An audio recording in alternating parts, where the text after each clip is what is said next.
al análisis de la situación griega, especialmente en las posibilidades y los límites de un posible acuerdo entre Grecia y las autoridades de la Unión Europea, que están en tropel acudiendo y opinando ya sobre Grecia desde todos los puntos de vista. Quiero dedicarle más tiempo porque ahí la presencia de Roberto Centeno he de aprovecharla, como es natural, para sacarle el máximo partido a su formación intelectual de economista, para examinar desde el punto de vista de la Unión Europea y de Grecia si hay o no hay posibilidades de acuerdo. No le pregunto si habrá o no acuerdo, sino que desde el punto de vista de la economía es posible un pacto o son completamente imposibles los dos programas. Aunque ya veremos luego cuando llegue el momento que lo más probable es que nadie se atenga a ningún programa, ni unos ni otros. Pero llegaremos a eso.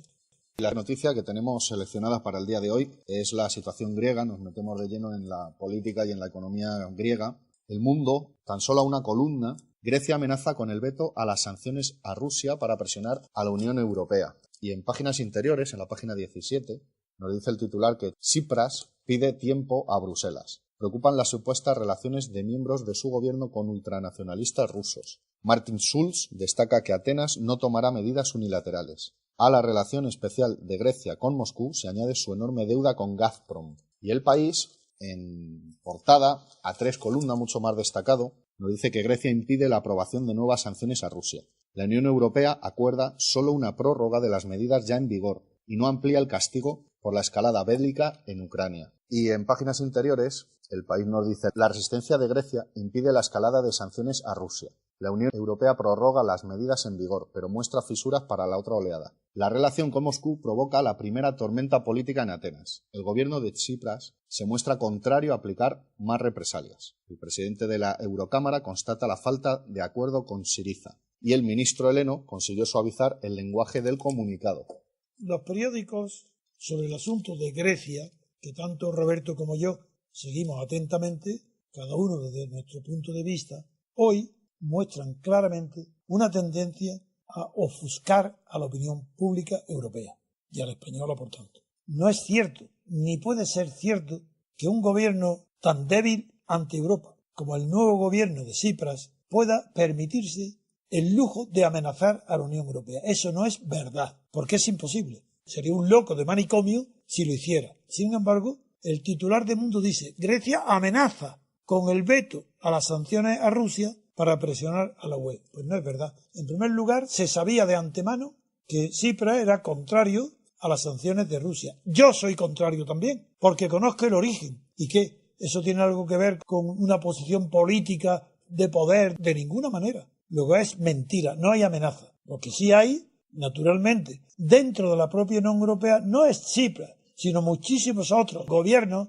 no están de acuerdo en que a Rusia se la castigue ni con más amenazas, y incluso muchos saben que es injusto ese castigo a Rusia, porque todo deriva de la injerencia de Bruselas en la renovación de los acuerdos de Rusia y Ucrania. Y eso es lo que motivó toda la crisis actual. Y Putin y Rusia se defienden, como es natural, dentro de las reglas de juego internacional, que es no respetarse unos a otros, porque no hay ni derecho público mundial internacional, ni tribunal, ni jueces, ni policía, y cada uno depende del poder que tenga. Luego no es verdad que en Grecia haya presiones a la UE y que quiera jugar un doble juego. Es decir, yo veto las sanciones a Rusia a cambio de que vosotros me deis a mí, aceptéis lo que yo estoy proponiendo. Eso es falso. A partir de ahí doy la palabra a Roberto para que nos sitúe en el contexto económico dentro del cual se van a celebrar unas conversaciones entre personas que no son locas, aunque no sean muy inteligentes. Bueno, vamos a ver, yo voy a empezar por el principio y ya llegaremos en todo caso a la especial relación que Tsipras quiere mantener con Rusia con muy buen criterio por otra parte. Lo primero que tengo que empezar afirmando es algo que puede parecer un eslogan de ultraizquierda, pero que no lo es, porque es lo que sostenía anteayer Martin Wolf, que es el columnista más prestigioso del Financial Times. Martin Wolf decía lo siguiente: la deuda que no se puede pagar, no se paga. y refiriéndose naturalmente al caso griego. Y es que esto ha sido así históricamente. Cuando Estados Unidos, por coger dos grandes países, no pudo pagar su deuda en los años 30, pues no la ha pagado. Cuando Alemania no ha podido pagar su deuda, y eso ha ocurrido varias veces en los últimos 100 años, pues tampoco la ha pagado. El micro, que te dejes. Sí. Y es que, como decía muy bien el torero El Guerra, lo que no puede ser, no puede ser, y además es imposible. Y es que no hace falta ser economista para darse cuenta que un país cuya deuda total asciende al 175%, pues ya no la puede devolver. Pero es que España, cuya deuda total, los pasivos en circulación, no solo la deuda computable, que es una parte, ascendía a septiembre al 140% del PIB y que ha crecido además con Rajoy en menos de 3 años, nada más y nada menos que en 593.000 millones de euros, es que tampoco la puede devolver. Y además es que no solo es el volumen de deuda, que también, es que las causas que han llevado a ella, que es lo más importante, como son el gasto sin control, la incompetencia, la corrupción y el enriquecimiento de las élites, siguen, en el caso de España, absolutamente intactas. Entonces, la primera pregunta que se hace el gran gurú del Financial Times, el señor Wolf, decía textualmente lo siguiente: en la bruma de una supuesta recuperación, porque hay que decir aquí que Samaras, el anterior presidente del gobierno griego, el amiguete de Rajoy, también vendía recuperación, aunque con más razón que Rajoy, porque Grecia está creciendo bastante más que España. Entonces, en la bruma de esa supuesta recuperación, el desempleo ascendía al 25% y el paro juvenil superaba al 50%. La caída de bienestar, y eso que en Grecia la desigualdad es menor que en España, ha sido mayor que la del PIB. Y concluía Wolf: dada esa catástrofe, no puede sorprender que los votantes hayan rechazado al anterior gobierno y a unas políticas que solo son del agrado de sus acreedores. Entonces, ¿cuál es aquí el problema? Pues el problema es muy sencillo.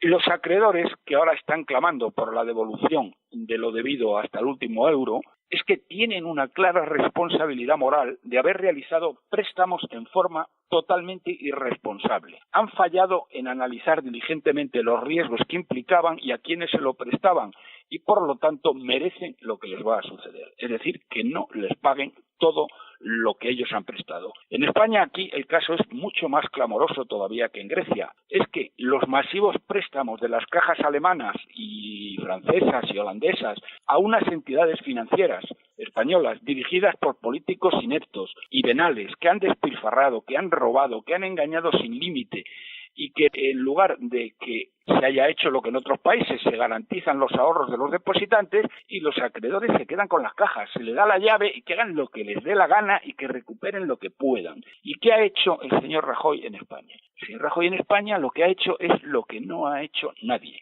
obligar al pueblo español a asumir la deuda y ha devuelto, porque lo ha hecho ya, hasta el último euro a estas cajas insensatas alemanas que prestaron el dinero sin contemplar y sin analizar nada a los propios corruptos. La verdad es que quiero señalar que esto es un auténtico delito que no sé si se puede llamar, y eso tú lo sabes mejor que yo, de lesa patria o de juzgado de guardia por parte de Rajoy. Porque es que absolutamente nadie, y digo nadie con mayúscula, ha devuelto la totalidad de la deuda. Los acreedores insensatos que tan alegremente prestaron a personas insensatas han tenido que hacer quitas muy importantes. Y ahora voy a otro tema absolutamente increíble del señor Rajoy. Grecia, la gente lo puede haber olvidado, con unos gobernantes infinitamente más listos y aunque no menos venales que estos inútiles que no gobiernan, en la primavera del año 2012 se encontraban en una situación de suspensión de pagos, igual que España.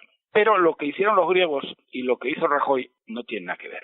¿Qué hicieron los griegos? Los griegos lo que dijeron es: miren ustedes, no podemos pagar y por lo tanto necesitamos una quita. ¿Y qué consigue Grecia con eso? Consigue que los acreedores privados le hagan una quita nada más y nada menos que del 53,5% de los títulos de deuda de ese país. Le condonan, empezando por el Deutsche Bank y la BNP Paribas, y todos los demás acreedores privados, le condonan a Grecia 100.000 millones de euros, que dado el tamaño de la economía sería el equivalente a que España le hubieran condenado 500.000 millones de euros.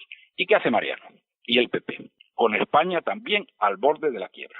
Pues nada de eso. Utilizan la barra libre del BCE para endeudar a las generaciones futuras. Bueno, se han endeudado ya en 593.000 millones para devolver la deuda, de forma que el dinero que entraba del dinero del BCE volvía a salir para pagar a los alemanes y a todos los deudores insensatos. Bueno, yo no sé cómo calificarías tú esto, pero entiendo que lo que ha hecho Rajoy es un auténtico delito de lesa patria, porque ha endeudado, ha llevado a la ruina a varias generaciones de españoles, en vez de haber hecho como los griegos, que lo que hicieron fue conseguir una quita. Eso fue lo primero que no nos tenemos que olvidar, de qué diferentemente han actuado unos y otros en esta historia, porque las deudas que Rajoy pagó con el dinero del BCE, en vez de pedir una quita, lo que han conseguido, más de la mitad de eso ha ido para pagar las deudas de las élites financieras, es decir, bancos, constructoras, eléctricas, etcétera. A partir de ese momento, la deuda griega toma un derrotero completamente diferente a la española.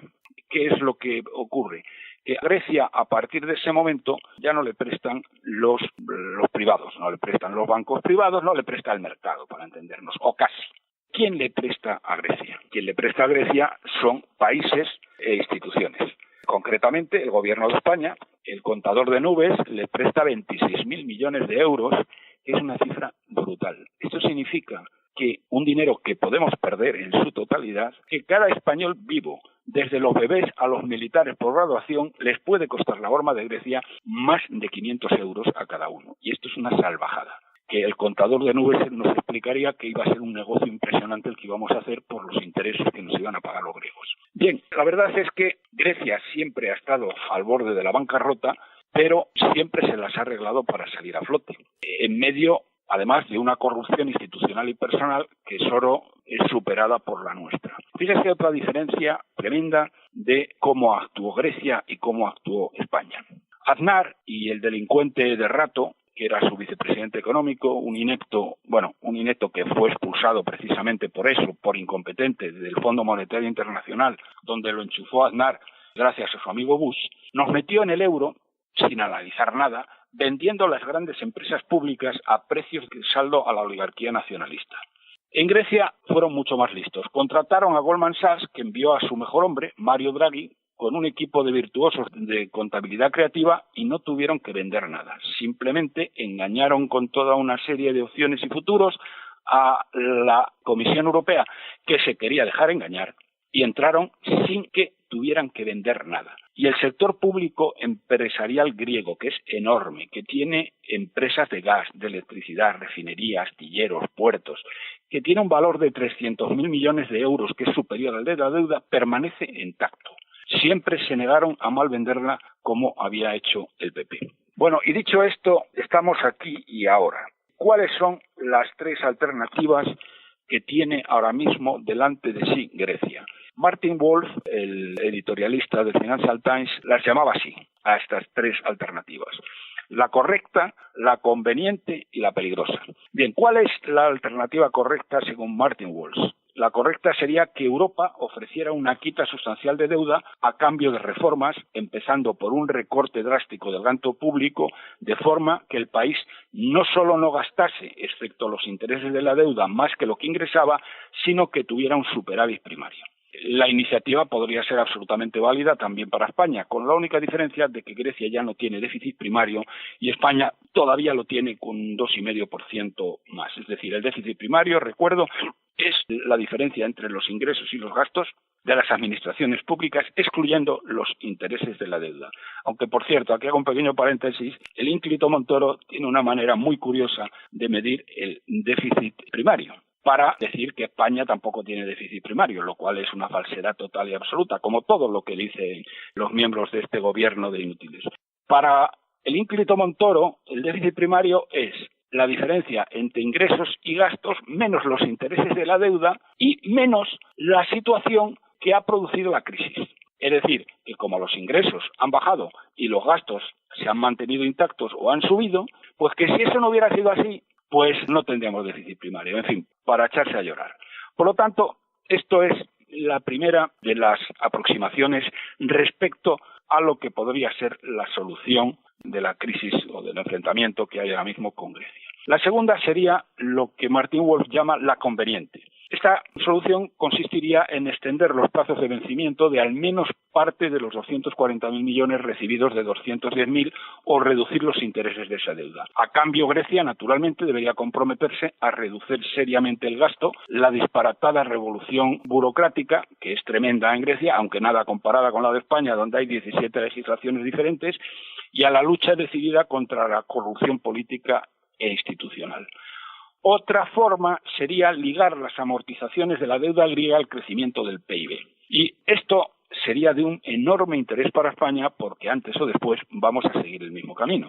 Y es justo lo contrario de lo que está haciendo el gobierno, donde Rajoy se ha puesto pies en pared y no quiere ceder un ápice a Grecia para tratar de hundir a Tsipras y así frenar a Podemos. Algo que es de un cortoplacismo suicida. Porque cuando la deflación en España alcanza nada menos que, nos hemos enterado hoy, nada menos que el menos 1,7%, este señor va y dice que vamos a crecer al 3% y a crear 600.000 puestos de trabajo. Realmente es que el señor Rajoy ha enloquecido. Y finalmente está lo peligroso, que sería empujar a Grecia a la suspensión de pagos. O más en concreto, el escenario consistiría en que el BCE dejara de operar con el Banco Central de Grecia, lo cual obligaría al país a salir del euro. Esto sería catastrófico para Grecia, pero no iba a ser la única perjudicada, porque esto sería la demostración de que la unión monetaria de la eurozona no es irreversible, sino que es un simple acuerdo de mantener unas paridades monetarias comunes, con lo cual la credibilidad de la unión monetaria se evaporaría. Afortunadamente, Rajoy, aparte de un irresponsable total, es el monaguillo de Frau Merkel y hará lo que le manden. Y si para alguien sería un desastre la ruptura del euro, sería precisamente para Alemania, que ha sido el país más beneficiado por su creación. Y ocurre que a Merkel le interesa a su país más que no perder unas elecciones, que es lo que le pasa a Rajoy. Así que lo más probable es que Merkel utilice un lenguaje muy duro, haga una legislación muy dura, que apriete las tuercas a Tsipras, pero que le dará tiempo, que es justo lo que él ha pedido. Así que eso yo creo que es el resumen de tal y como yo veo la situación de Grecia en este momento. Roberto, yo voy a completar con la visión no desde España, sino desde Europa, desde los centros y desde Alemania. Es muy bueno lo que acabas de resumir respecto a la visión desde el Reino Unido, del gran economista como Wolf. En primer lugar, la posición frente a Grecia. Desde Alemania, los que no van a ir a visitar a las nuevas autoridades griegas son muy duras. El vicecanciller y ministro de Economía, que es Sigmar Gabriel, ha elevado el tono amenazante que es el que existía antes del triunfo de Syriza. Los ciudadanos del resto de Europa, dice, no quieren asumir los costes de un cambio de política en Grecia. Claro, cuando un país como Grecia y como España depende fundamentalmente en el desarrollo de su economía, de su volumen y de su calidad del crecimiento económico, depende de un factor exterior como es el caso de la Unión Europea, es verdaderamente muy difícil que se pueda concebir un cambio de estructura en el enfoque de la política económica, porque no hay políticas económicas, eso los plurales son traducciones malas del inglés que perturban completamente el conocimiento de que la política es algo sintético, es la síntesis. Entonces, las medidas de un gobierno serán plurales, pero la política de un gobierno es siempre una síntesis, es unitaria. Bien, un cambio de política en Grecia, sí, no de políticas. Lo que se espera de Grecia es un cambio de política, porque si es cambio de política habrá muchísimas que no cambien respecto a lo que antes había. Bien, el propio ministro Gabriel, que antes de exigir nada, que destruya el sistema de corrupción y privilegios personales que sigue todavía ahí y que está impidiendo la reforma. Eso es lo más necesario. Ese país lleva demasiado tiempo siendo el botín de unas cuantas familias que han evadido sus responsabilidades. Estas palabras son ridículas, porque si ha triunfado Syriza es justamente porque todo el que lo vota cree que va a destruir el sistema de ese tradicional del poder de las familias oligárquicas. Tanto esas palabras sobraban, y eso indica que no es muy diplomático. Desde el gobierno alemán, además, se ve que hay una predisposición a negociar los plazos de la deuda griega. Eso está ya admitido. Pero en ningún caso están contemplando aceptar una quita. El tono conciliador que había marcado el inicio, el primer día, está desapareciendo. Se ha alterado y la prensa local está denominando a esta alteración del clima o la está atribuyendo a una supuesta conexión rusa de Alexis Tsipras. ¿Qué conexión rusa esta? Conviene recordarlo. En primer lugar, existe una tradición cultural muy profunda entre Rusia y Grecia por la simple razón que las dos grandes manifestaciones de la cultura de todos los pueblos son la religión y el arte. Pues bien, la Iglesia ortodoxa es la que está implantada en Rusia y en Grecia. Y el arte griego y el arte ruso, como en parte proceden del bizantino, hablo de la Edad Media, pues tienen muchísimos lazos comunes. Sí, bueno, el Imperio ruso se ha considerado siempre el heredero de Bizancio, el gran heredero. Por esa razón quiero decir que no hay que atribuir a una novedad amenazante. Pero vamos a ver, Antonio, si es que hay una cosa muy clara. Efectivamente, Europa tiene que pactar por mil razones. Pero es que hay una muy clara y muy sencilla que lo tienen que entender. Y pueden llegar a una quita o a lo que sea. De momento intentarán efectivamente alargar los plazos sin la menor duda y rebajar los intereses. Y además es lo que ha pedido Tsipras, ha pedido tiempo para acometer las grandes reformas. Imaginemos que no se lo dan. Imaginemos que triunfa el punto de vista del irresponsable de Rajoy. Dice, a los de Tsipras ni agua, porque yo quiero frenar a los de Podemos, que es lo único que me interesa. El hecho de que yo sea el siguiente y que yo vaya a tener que recorrer el mismo camino que Tsipras, sí o sí, porque la deuda que tenemos, que tiene España, ya no se puede devolver. Y vuelvo al principio, las deudas que no se pueden devolver no se devuelven. Entonces, quitando a este irresponsable, ¿qué es lo que pasa? Se fuerza la salida de Grecia del euro. ¿Y qué ocurre a continuación? Entonces, ni quita ni no quita, es que no devuelven nada. Es decir, que pierden todo. El 100% de la deuda griega no se paga. Entonces, bueno, ¿qué me están ustedes contando? Hombre, pierda usted el 50% de algo para no perder el 100%. Porque de poco consuelo le va a servir a usted que los griegos entren en una situación catastrófica si a usted no le van a devolver un euro. Entonces, hombre, por Dios, esto yo creo sinceramente de que a pesar de lo que dice este irresponsable que tenemos de presidente de gobierno, no va a ser lo que Alemania va a hacer. Aparte de que Alemania es la gran beneficiada, no nos olvidemos de eso, del euro. Porque si no estuviera el euro, el marco alemán se revalorizaría de inmediato un 50% y eso sería catastrófico para la industria exportadora alemana. Sí, pero yo quería continuar con lo que había iniciado, que es la relación particular, cultural, de Grecia y Rusia. Porque en Bruselas se está fomentando, y también ya en la prensa española, la connivencia o sí, los lazos estrechos que hay entre los nuevos gobernantes de Grecia y el nacionalismo ruso. Y eso ya es grave. Por ejemplo, en el país, que es el que más atención le dedica a estos asuntos, dice que Bruselas está muy preocupado porque Atenas parece haber abierto un frente de conflicto en la política exterior de la Unión Europea al ver con recelo la expansión de las sanciones a Rusia. Pero un reportaje del Financial Times esta semana exponía la posible relación del ministro de Asuntos Exteriores de Grecia nuevo, Nikos Koxias, y el ministro de Defensa conservador, Panos Kamenos, con cabezas visibles del ultranacionalismo ruso. Eso no es verdad, porque conozco muy bien y sigo muy de cerca lo que está sucediendo en Moscú y lo que sucede en Atenas. Koxias, es verdad, parece que es cercano a un filósofo nacionalista como Alexander Dugin y que han hablado de que este filósofo había llamado a un genocidio en la guerra de Ucrania. Entonces es mentira. Y se están basando en fotografías eventuales de unos griegos con estos rusos que, sin embargo, han aclarado inmediatamente que esas fotografías se debían a que coincidieron y unos estudiantes le pidieron que se hicieran la fotografía, pero que no es porque tuvieran encuentros personales bilaterales. Y lo mismo ha sucedido con el otro socio de Tsipras, que es Kamenos, el vicepresidente. Hay otra imagen de Kamenos, que además es de derechas, es un nacionalista de derechas, conservador. Pues bien dice de Kamenos, lo sitúa en la capital rusa hace tan solo 2 semanas y se reunió con el presidente del Comité de Asuntos Exteriores de la Duma.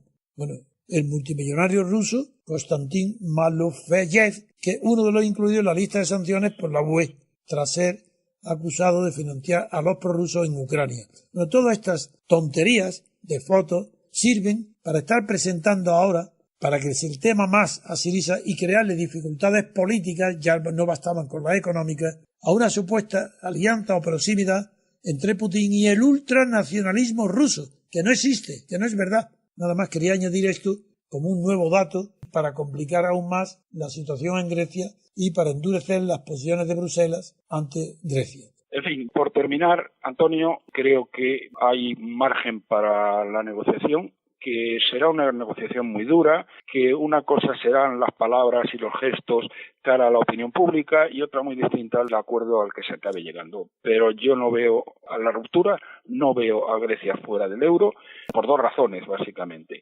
Porque más vale el 50% de algo que el 100% de nada, y porque la salida de Grecia demostraría que la unión monetaria es algo absolutamente evanescente y que se puede acabar rompiendo. Y el país siguiente en salir del euro sería España.